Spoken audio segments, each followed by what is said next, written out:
오늘도 기사가 많이 나왔고요. 오늘도. 그리고 연일 이제 노동부에서 쏟아내고 있는 것 중에 하나가 이제 노조 회계 비리 뭐 이런 것들을 좀 계속 쏟아내고 있습니다. 노조는 부패 세력이다라는 어떤 이미 규정을 하고 있는 것 같은데요. 윤석열 대통령이 했던 말을 일단 좀 되짚어 보면 작년 21일 날 이런 말을 했습니다. 노조 부패도 공직 기업 부패와 함께 우리 사회에서 척결해야 할 3대 부패 중에 하나다. 그러면서 이제 우리의 성장과 발전을 가로막는 이런 적폐를 청산하고 제도 개선을 하기 위한 개혁을 가동해야 한다. 그래서 노조 회계를 공개해야 한다.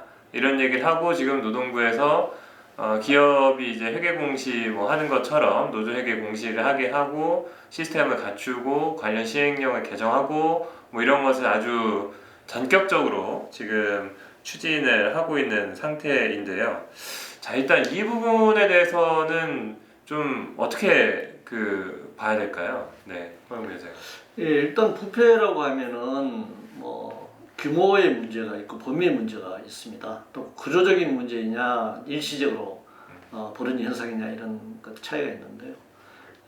특히 한국 같은 재벌 중심 그리고 금권 정치 정경유착 구조에서는 부패는 이제 권력과 자본, 권력과 거대한 재벌가 부자들의 구조적 부패, 이게 이제 일반적으로 부패를 얘기하는 것이고요. 이제 부패라고 하는 것은 이제 법으로 실정법의 위반으로 나타나야 하잖아요. 근데 우리가 이제 실정법이라고 하면 뭐 도로교통법 위반에서부터 거대한 배임 횡령, 탈세까지 이렇게 따져보면 그 규모 차이가 어마어마하게 크지 않습니까? 물론 노조에서도 일부 뭐 개인적 일탈이 벌어지기도 하죠. 그러나 노조는 일반적으로 단위 사업장의 회계감사 보고, 그리고 상급단체 응급을 내면은 연맹 산별노조 회계감사 보고, 그다음에 이제 총연맹 우리 같은 이제 민주노총의 회계감사 보고가 철저하게 이루어지고 그것이 보고서를 통해서 다 공개되는 거예요. 근데 이것을 온라인에 이제 뭐 저는 올렸으면 좋겠다고 생각을 해요. 아주 공개적으로 매일매일 이렇게 올리더라도 거기서 부정부패로 노조를 몰아갈 만한 혐의는 찾기는 어려울 겁니다. 그리고 인간사회이기 때문에 개인의 일탈에 의해서 그런 부정행위가 벌어진 것들은 기존의 사실은 민주노총이 아닌 의용노조에서 많이 발생했던 것이죠. 사측과 결탁했거나 정부의 절대적인 지지 지원을 받고 자금을 지원받은 노조들에서 상급단체 간부들에서 불법 비리가 벌어진 것이지, 지금 뭐 윤석열 정부가 민주노총 공격하면서 하는 부패라고 하는 것은 너무 터무니없는 이 적반하장이죠. 거대한 권력과 재벌의 부패를 덮기 위해서 노동 쪽을 희생양으로 삼은 그런 편파적인 공격이다, 이렇게 말할 수 있습니다. 네, 그러니까 이게 사실 부정 부패라고 했을 때 말씀하신 대로 이제 규모의 차이도 엄청나게 있는 것이고, 그리고 사실 만약에 노조에서 부정부패가 일어났다 하더라도 그 영향을 받는 범위는 그 조합원들에게 영향을 미치는 것이 되겠죠. 그러니까 전 사회적인 수준에서 이게 막 어떤 부정부패 비리에 영향을 미치는 것이 아니잖아요. 그 노조 안에서 벌어지는 문제이기 때문에 그렇게 해서 노조 안에서도 그런 문제 제기도 되고, 감사해서 뭐 적발도 하고 고소도 하고 뭐 지도부가 교체되기도 하고 날아가기도 하고 뭐 이런 일들이 일어날 수 있죠, 그 노조 안에서. 근데 어쨌든 노조 내의 부정부패라고 하는 것은 결국 그 조합원들 안에서 발생하는 문제이다. 그런데 말씀하신 대로 뭐 특히 기업 같은 곳에서 회계부정 엄청나게 많이 벌어지는데, 기업에서 벌어지는 회계부정은 결국 사회적으로 큰 문제를 나타낼 수밖에 없는 것이잖아요. 그래서 당연히 이걸 같은 수준으로 얘기하면서 마치 노조의 회계 부정이 굉장히 많고 이것이 사회에 큰 영향을 주고 있다라는 인식을 심어주는 것은, 이거는 대단히 의도된 어떤 정치 행위라고 볼 수밖에 없다. 오늘 또 뭐 경총에서 뭐 조사를 해가지고 그 언론에 보도를 낸 걸 보면 국민들이 노조는 뭔가 부패 세력 인 것처럼 지금 인식하고 있는 것으로 뭔가 설문조사 결과가 나오더라고요. 그 조사 질문 내용이 뭔지를 사실을 봐야 되긴 하겠지만 그런 식으로 굉장히 이제 끊임없이 귀에 못이 박히도록 막 선전을 하면서 노조 이코르 부패 세력 이런 식으로 지금 만들어 가고 있는 이런 상황인 것 같은데 그 보면 이 지금 정부에서 얘기하는 것 중에 하나는 뭐 미국에서는 회계 보고 다 한다, 이렇게 회계 공개 다 한다, 뭐 이런 얘기를 하잖아요. 혹시 이 부분과 관련해서 뭐 위원장님 혹시 뭐 말씀해 주실 사항이 있을까요? 그 미국은 이제 1800년대부터 이 소위 말하면 이제 미국도 거대한 재벌이 있지 않았습니까? 노동운동을 탄압하기 위해서 이제 물리적으로 일단 탄압을 강행했죠. 8시간 노동제를 내걸고 파벌 노동자를 교수행에 처한다든가, 또 우리나라는 뭐 경찰이 투입되지만 그 주방위군이 투입된다든가 하는 완전히 계급 간 전쟁을 거쳐서 노동운동을 이제 무력화시켜 왔습니다.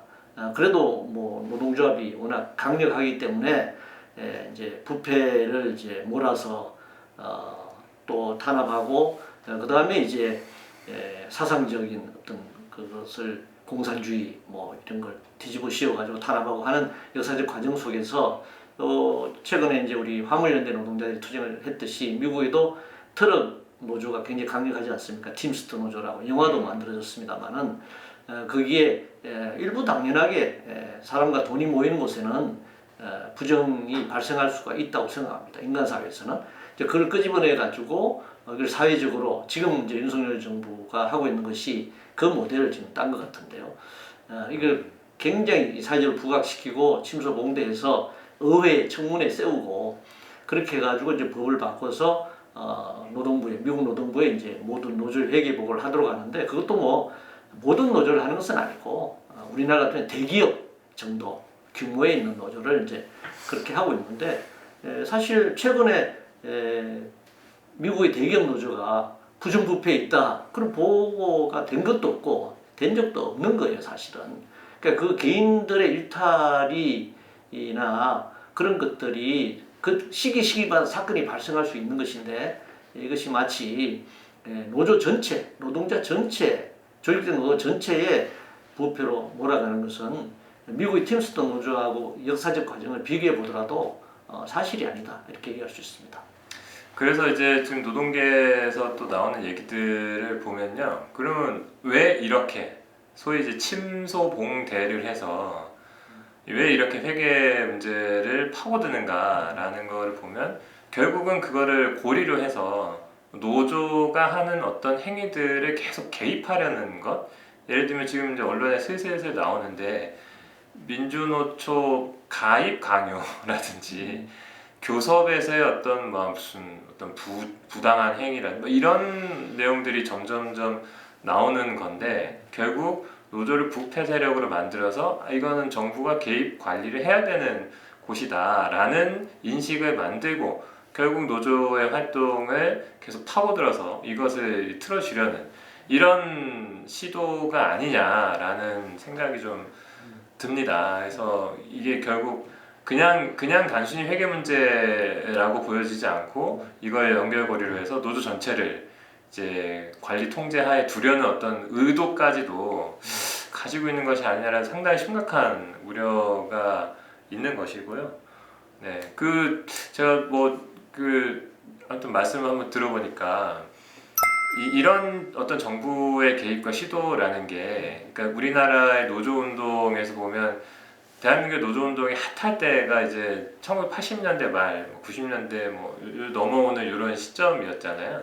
그 시점에 이제 민주노총은 아직 결성은 안 됐었고, 그 당시에 뭐 전노협 뭐 이런 단체들이 있었던 시절인데, 그런 시절에도 정부에서 그 당시도 굉장히 이 노조 운동에 대해서 개입하고 뭔가 막 탄압하고 이런 것들이 굉장히 강력했다라는 이야기를 좀 본 것 같은데요. 네, 그런 내용도 한번 말씀을 그러니까 1987년에 노동자 대투쟁으로 민주노조가 수천 개가 만들어지고 그래서 의용노조를 대체하는 새로운 민주노조가 전업건설로 박차를 가하기 시작했습니다. 80년대 말에.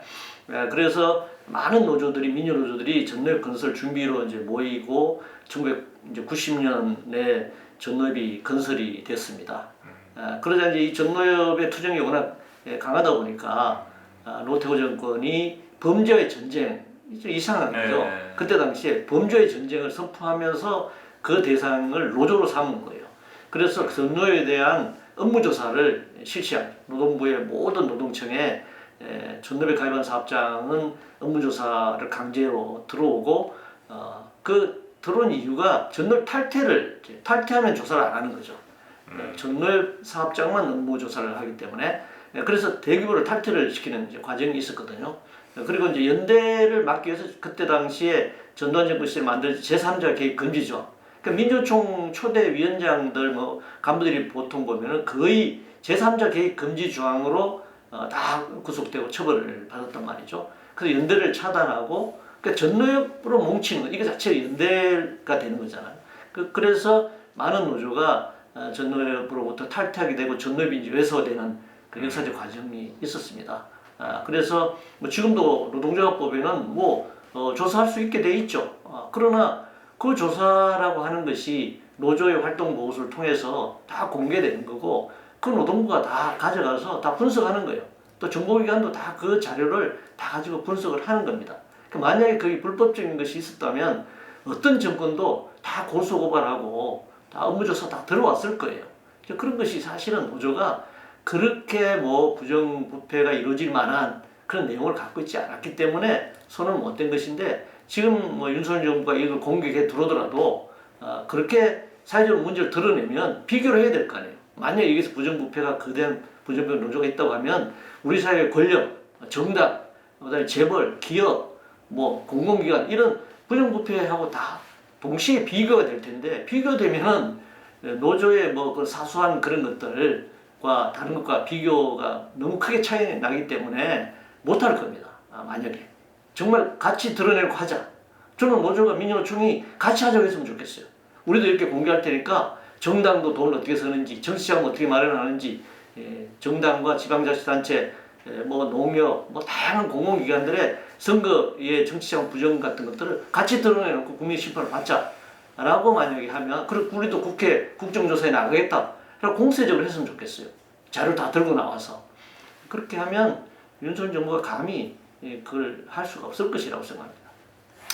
네, 아무튼 그래서 이게 다 역사가 있는 것이다. 그러니까 노조가 막 뜨니까 정부에서 막 개입해가지고 그러니까 제3자 개입 금지라는 게 여기 사업장 사람이 아니면 집회에 오면 안 된다 이런 거잖아요. 개입하지 말라 이 노사관계 이런 취지일 텐데 아무튼 어떻게든 여러 가지를 걸어가지고 노조를 결국은 무력화시키려는 결국은 이제 없애버리려는 이런 시도인 것 같은데 그런 꾸준한 역사적인 어떤 과정이 있는 것이고 지금 윤석열 정부가 굉장히 이걸 하면서 살짝 재미를 좀 봤잖아요. 노조 때리니까 지지율 조금 오르고 이렇게 된 건데 사실 지지율이 올랐다기보다는 그냥 원래 윤석열을 찍었던 사람들이 좀 돌아온 거죠. 그렇죠. 네. 그 정도 수준인 거 지지율이 올랐다는 게 그동안 워낙에 바닥이었기 때문에 그랬다가 윤석열 찍은 사람이 그냥 좀 돌아온 정도 수준일 건데 어쨌든 이제 그거 좀 재미 봤다고 지금 노동개혁을 국정과제로 제시하고 있는 상황이고 부패 세력이라고 막 몰아가고 있는 상황이다. 그래서 말씀하신 대로 차라리 공세적으로 하든지 부패 세력이라고 하면 진짜 증거를 막 제시하든지 어떤 문제가 있는지 이런 방식으로 좀 얘기가 돼야 될 것 같다라는 말씀이고요.